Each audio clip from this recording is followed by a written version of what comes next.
Hello everyone, welcome to Technique Tuesday with the cherry on top. I am showing you a bunch of bits and pieces today. I have pre-cut all of the pieces for the explosion card that we are going to make today. And I will do my best to make sure that the dimensions are all in the description box for you. Math is not my strong suit, so I went ahead and decided that I would go ahead and kind of cut all of these pieces because some of them, you know, I had to cut a couple times. The theme for Technique Tuesday this month is a grid. I took a little bit of creative liberty with my grid, and I am counting that little explosion box piece in the middle as my grid. All the pattern paper today is coming from these 6x8 paper pads from Honeybee Stamps. This is the Pinstripes and Polka Dots Outdoor and Adventure Awaits paper pack. They are both still available over in a Cherry on Top's shop, and I wanted to use them. I also fussy cut that little piece from the 6x8 paper pad that we're going to use for our card front. I've inked everything up using Distress Oxide in Vintage Photo. I'm going to go ahead and die cut a whole bunch of these adorable mushrooms.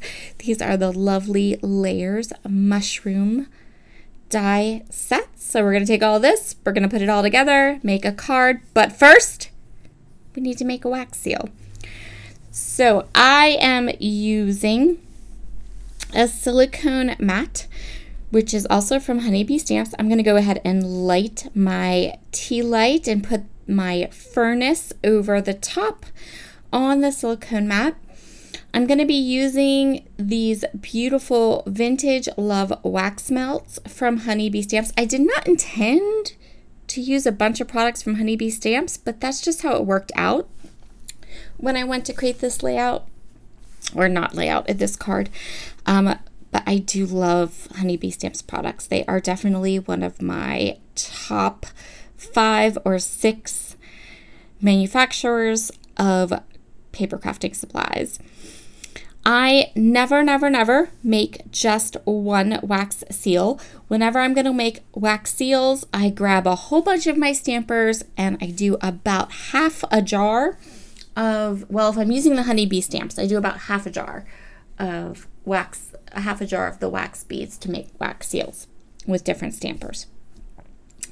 And in case you were wondering, Honeybee Stamps, those little containers, if you use 4 wax seals, wax beads per wax seal, you will get about 22 to 24 wax seals from 1 jar of wax beads. Just a little trivia for you. So I just happily went ahead and created about a dozen wax seals, and then the extras I kind of just keep off to the side, keep them on my desk, and use them as I find I want them or as they match things. Look how beautiful. So those are the mushroom stampers. We're going to use those today, and we're going to put them on our card. I'm going to show you exactly where we're going to put it on the card, right there. And I also have kind of auditioned and gotten ready with my sentiment for the front of the card because we're going to do that next. Here is another one. Also, I have discovered the amazement that is letting your wax drip onto that silicone mat, and you get these cute tiny little wax drips that they are perfectly round with a flat side, and they're so cute, like so cute, and we're going to use them. I made some while I was making these wax seals, and we're going to use them on our card project today as well. Next, we are going to go ahead and put our sentiment onto our little panel here. So I fussy cut this from one of the pattern papers. in the Adventure Awaits 6x8 paper pad. The stamp I am using for my sentiment today is really old. It is an older stamp set from Wild Whisper, and actually they're no longer in business anymore, so this is just, we're going to call this a stash stamp. But I'm sure there are lots of fun fall stamps that would fit on here as well. I have gone ahead and coated that paper with a powder tool, and then I'm going to go ahead and use some Brutus Monroe embossing ink as well as some embossing powder from Brutus Monroe. This is the bubbly embossing powder. Add my heat tool until the embossing powder is smooth and melted, and you can see that right now it doesn't look very readable, right? It kind of looks like it's blending in. Don't worry, we are about to fix that. I'm going to take an ink blending tool and some Vintage Photo Distress Oxide ink. I'm putting the ink all around the white area of that fussy cut panel, but I'm making the area around the embossing extra dark. And then I'm just coming in with a paper towel, dry paper towel, and we're going to go ahead and kind of buff away all of the ink that's on our heat embossed area. And now that heat embossing is going to just pop and be beautiful. And now I'm going to go ahead and we're going to put this all together. So I have 4 panels of dark brown cardstock, and then 4 panels of this gray polka dot pattern paper. I am going to call these panel number 1. That way, when you go down in the description box, you should see panel number 1, and then the dimensions for this. And you want to create 4 of these, because for the explosion box, you're going to cover all 4 sides of your card. And this is going to make an A2 size card. So I just wanted, and everything, I should mention this first, everything has been inked up with Vintage Photo Distress Oxide ink. So you're going to put 1 on the front and 2 on the inside, centering them. And then for the back of the card, I went ahead and I did the dark brown cardstock, but then I just put a strip across the bottom, and then I can use my stamp that I have with my name on it that says handmade by, and I can put that stamp just across that brown strip across the bottom on the back of the card.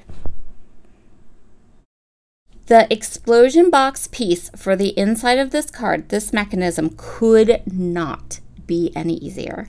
It's a 5.5 inch square. You score it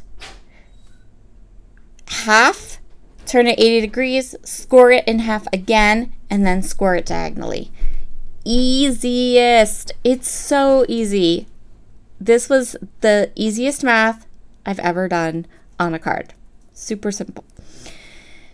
So I have these squares, and what I'm going to do, I have them cut into squares, but I'm going to cut them into diagonal pieces so I can kind of fill in all the different sections of my grid. See, now you see the technique. My Tuesday technique grid, this explosion mechanism on the inside of my card.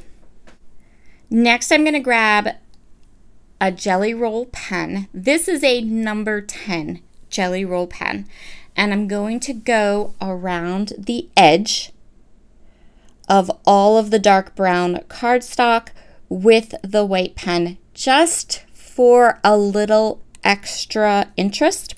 And we're going to use this Jelly Roll white pen on the front of our card and on our mushrooms too.